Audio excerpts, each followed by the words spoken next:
I'm Dale Smith for Looney Politics, and Ontario Premier Doug Ford has claimed that he needs a fresh mandate to deal with the potential fallout from any tariffs or other attacks that US President Donald Trump might make on Canada. The problem, however, is that this talk about mandates isn't really something that works under our Canadian political system.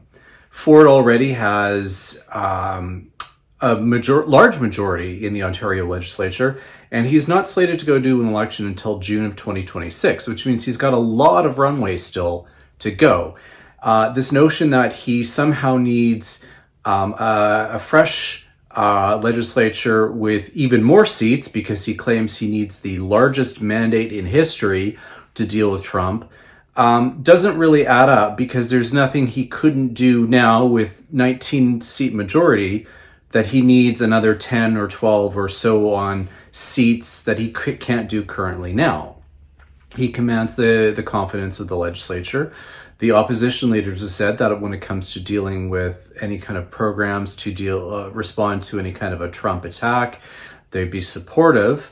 So this talk about mandates is both a distraction from actual problems that Ford is facing, but also confuses a lot of the notions about how our system works.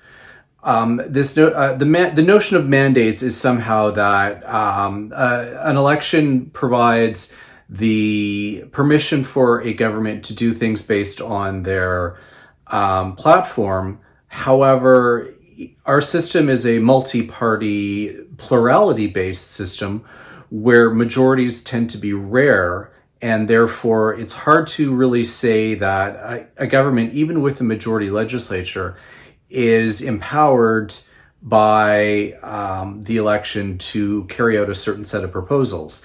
If that was the case, then we would need elections a lot more often as emergencies or events happen in order to get a mandate to deal with those, and that's not really true. Governments are appointed by the Crown because they can demonstrate the confidence of the legislature, and Ford can do that. So the notion that he needs a fresh election and a fresh legislature in order to create any kind of response to Trump doesn't hold up in the face of how our system works, and also just in terms of the political realities in this province. The other thing to remember, of course, is that this is largely going to be a diversion from other problems Ford is facing. There's an RCMP investigation into the Greenbelt corruption, as well as the healthcare system has collapsed. Post-secondary schools have been essentially gutted thanks to the actions of the province, and people are starting to get restless. And Ford now sees Trump as a means to divert attention away from all these other failings.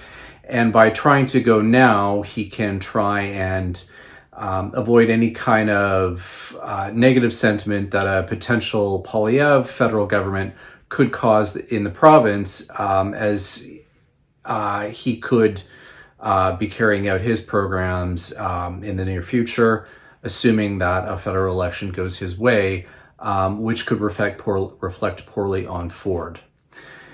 So Ford doesn't actually need a fresh mandate. Anyone who says so is not actually being honest with you and doesn't understand how our system works, and is letting Ford pull the wool over your eyes. For Looney Politics, I'm Dale Smith.